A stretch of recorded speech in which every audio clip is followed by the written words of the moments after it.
శ్రీరాముడిని అవమానించేలా మాట్లాడారన్న విమర్శలపై ప్రకాష్ రాజు స్పందించారు. తన మాటలను వక్రీకరించారని, తాను రాముడిని కించపరచలేదన్నారు. తాను అన్ని మతాలను గౌరవిస్తారని స్పష్టం చేశారు ప్రకాష్ రాజ్.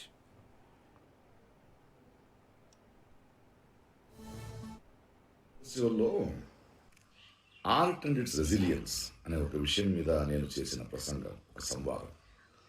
దాని నుంచి కొన్ని మాటల్ని మాత్రం తీసుకుని దాన్ని వక్రీకరించి నేనేదో అవతార పురుషుడు శ్రీరాముడిని ఎటకారం చేశానని, హిందూ ధర్మాన్ని హర్ట్ చేసే ఫీలింగ్స్ ఇచ్చానని కొందరు ఊగుతున్నారు. అన్ని ధర్మాన్ని అందరినీ ప్రేమించే నాకు అవసరమైతే లేదు. కానీ ధర్మాన్ని మతోన్మాదంతో అడ్డుపెట్టుకుని అసహ్యమైన రాజకీయం చేస్తున్న వాళ్ళని నేను అడిగే ప్రశ్నలకి సమాధానం ఇవ్వలేక కొందరు నన్ను యాంటీ హిందూ ధర్మ విరోధి అని బింబించడానికి ప్రయత్నిస్తున్నారు. పాపం వాళ్ళ ఏడుపు, వాళ్ళ కష్టం నాకు అర్థమవుద్ది. సో వాళ్ళకి సమాధానం చెప్పాలి.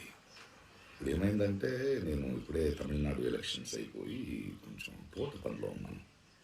వర్షాకాలం వస్తుంది, ఎండాకాలం ఎండవుతుంది, చెట్లు మొక్కలతో మాట్లాడుకోవాలి. సో ఆ పనిలో ఉన్నాను. త్వరలో వస్తాను. అప్పటిదాకా మీరు మీ పనులు చూసుకుంటారా, లేదా ఇలాగే వాగుతుంటారా, ఊగుతుంటారా, మీ డిసిషన్. ఒక లిటరీ ఫెస్టివల్లో ఆర్ట్ అండ్ ఇట్స్ రెసిలియన్స్ అనే ఒక విషయం మీద నేను చేసిన ప్రసంగం, ఒక సంవాదం.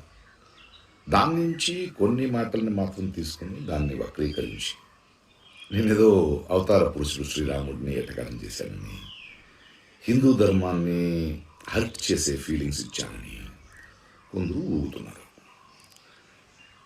అన్ని ధర్మాన్ని అందరినీ ప్రేమించే నాకు అవసరమైతే లేదు. కానీ ధర్మాన్ని మతోన్మాదంతో అడ్డుపెట్టుకుని అసహ్యమైన రాజకీయం చేస్తున్న వాళ్ళని నేను అడిగే ప్రశ్నలకి సమాధానం ఇవ్వలేక కొందరు నన్ను యాంటీ